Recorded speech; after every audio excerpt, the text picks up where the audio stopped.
3 Nephi chapter 4. The Nephite armies defeat the Gadianton robbers. Gidionhi is slain, and his successor, Zemnariah, is hanged. The Nephites praise the Lord for their victories. About 19 to 22 years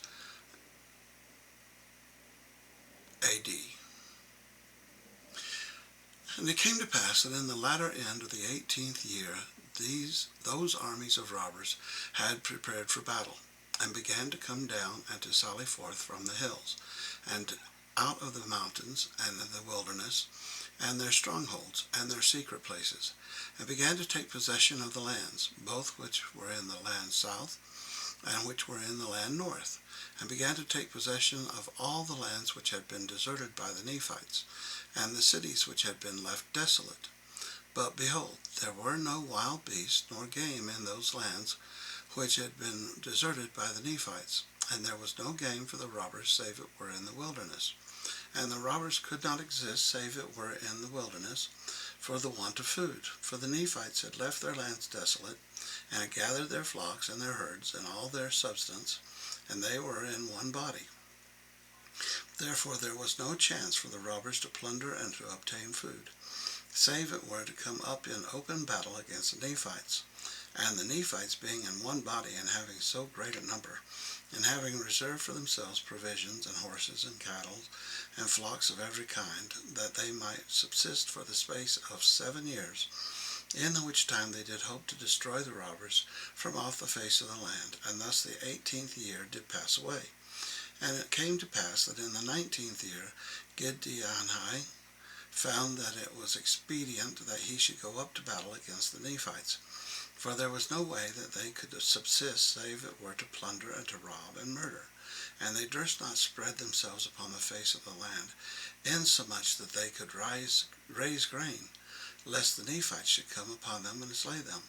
Therefore Gidionhi gave commandment unto his armies that in this year they should go up to battle against the Nephites.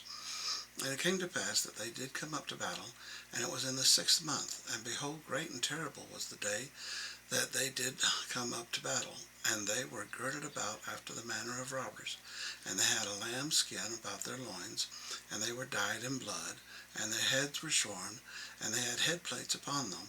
And great and terrible was the appearance of the armies of Gidionhi, because of their armor, and because of their being dyed in blood. And it came to pass that the armies of the Nephites, when they saw the appearance of the army of Gidionhi, had all fallen to the earth, and did lift their cries to the Lord their God, that he would spare them, and deliver them out of the hands of their enemies. And it came to pass that when the armies of Gidionhi saw this, they began to shout with a loud voice because of their joy. For they had supposed that the Nephites had fallen with fear because of the terror of their armies. But in this thing they were disappointed, for the Nephites did not fear them, but they did fear their God, and did supplicate him for protection. Therefore when the armies of Gidionhi did rush upon them, they were prepared to meet them. Yea, in the strength of the Lord they did receive them. And the battle commenced in this the 6th month, and great and terrible was the battle thereof. Yea, great and terrible was the slaughter thereof, inasmuch as there never was known so great a slaughter among all the people of Lehi since he left Jerusalem.